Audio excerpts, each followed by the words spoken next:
Travis Reier and Charlie Potter, the BamaOnline.com staff outside Friday's practice on the University of Alabama campus. And Charlie, a pretty short viewing period in there today as the Crimson Tide prepares for its first scrimmage of Fall Camp 2015. Another day with a noticeable absence, one that we touched on last night.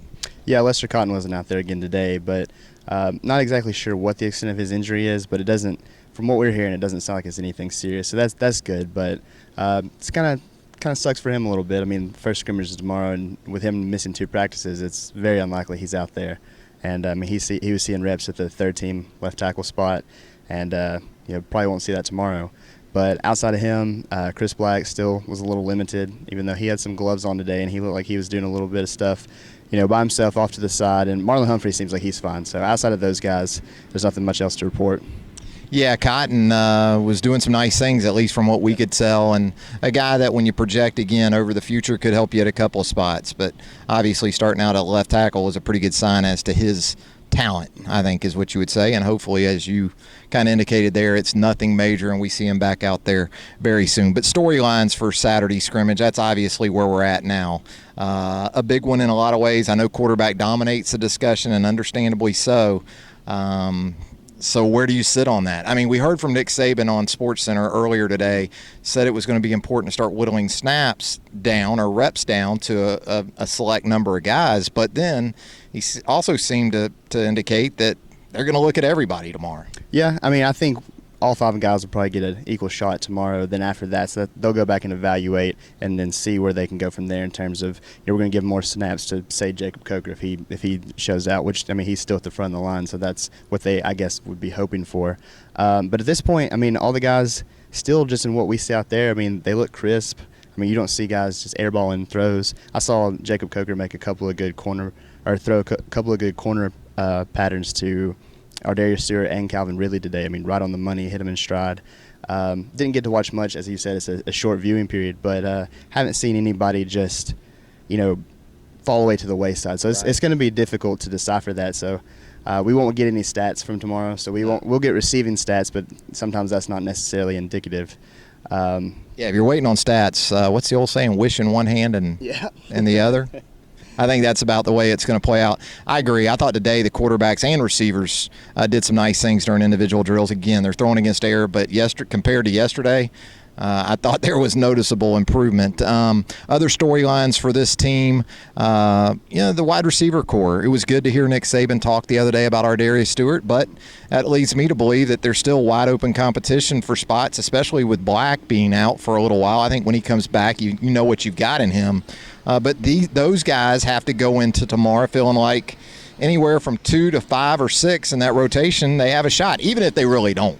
Yeah, I mean, with Blackout and Raheem Falcons and Cam Sims, there's room for a lot of guys to see time. I think tomorrow is a good opportunity for a guy like Robert Foster to, solidify himself as a starting receiver on this team. Everybody's been expecting big things out of him since he committed, and he hasn't necessarily shown it. I mean, he displayed his ability in the A-Day game, but you hear a lot about Ardarius Stewart this fall when you would think that might be Robert Foster gaining some of that attention. So I would expect big things out of him tomorrow. And then, guys in the slot with Chris Blackout, Richard Mullaney and Parker Barno, they've been the guys up front that have really, taken hold of the position with Black on the sideline. So like you said, there's a lot of competition. The young guys look good. So that'll be an interesting position to keep an eye on. I think that it is a big scrimmage for Robert Foster in terms of validating exactly what you said. A very good spring, a prolific spring. He showed up in all 3 scrimmages in the spring.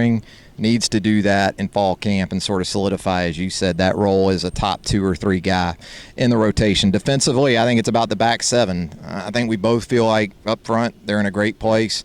Linebacker, kind of the combinations that they could use. Inside linebacker, we continue to see Dylan Lee in individual drills a lot with those inside guys. You get the feeling that Reuben Foster has got a great chance to sort of win that job next to Reggie Ragland, but I sense that Lee's presence, it's like, well, it would be great if Reuben did it, but if he doesn't, there's a good chance we'll see Dylan there. Yeah, I mean, that's what we've seen. I don't think I've seen Dylan Lee with the outside guys just in the viewing periods at all this fall.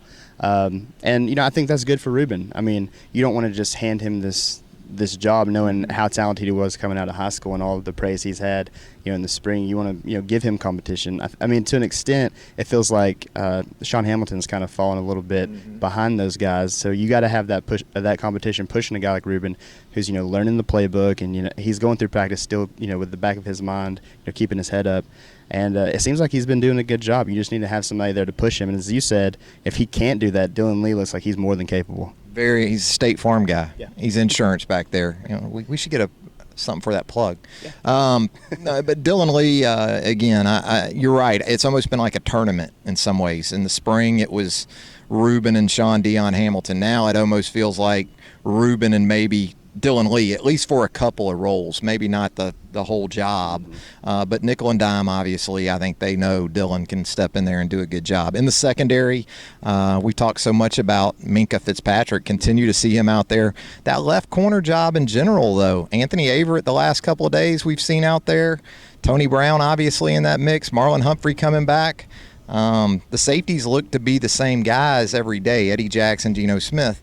So that sort of leaves left corner and maybe the star position kind of up for grabs a little bit. Yeah, I mean, in terms of nickel, I think Maurice Smith is that guy at star. Mm-hmm. But when they break into dime, he just shifts over to money, and then Minka slides to star. And that's what we've seen for, like you said, 2 days, but the past 3 practices. And then Anthony Averett's been, the stronghold so far the past couple of days at left corner. But, I mean, I just don't see that staying that way necessarily from a consistency standpoint. I think we'll continue to see guys, shift around, especially after this first scrimmage. And, Tony Brown, after he got that shoulder injury in the open practice, him just bouncing back the next day, still not really able to move his arm. He's shown that he's a guy that doesn't want to be out of this mix. So I think the competition there is really strong. It really is. And who's to say in the nickel that Minka Fitzpatrick hit in the left corner? Yeah. Those are things that we still don't know, and really going to be a lot of fun to watch play out. The good news for you is that they have a lot of talented options in that mix. I think that's just about going to do it. You got anything else before we wrap up? I mean, it was a short period, but it seemed like today was Scout Day. There were a lot of scouts out there. I know the Buffalo Bills were well represented with 3 guys, so that was just one small observation. You're right. There were a lot of guys. Saw Colts, Chargers. One of those days is actually not all that rare here at Alabama. So for Charlie Potter, this is Travis Reier reminding you to stick with us here on BamaOnline.com for complete coverage of Fall Camp 2015.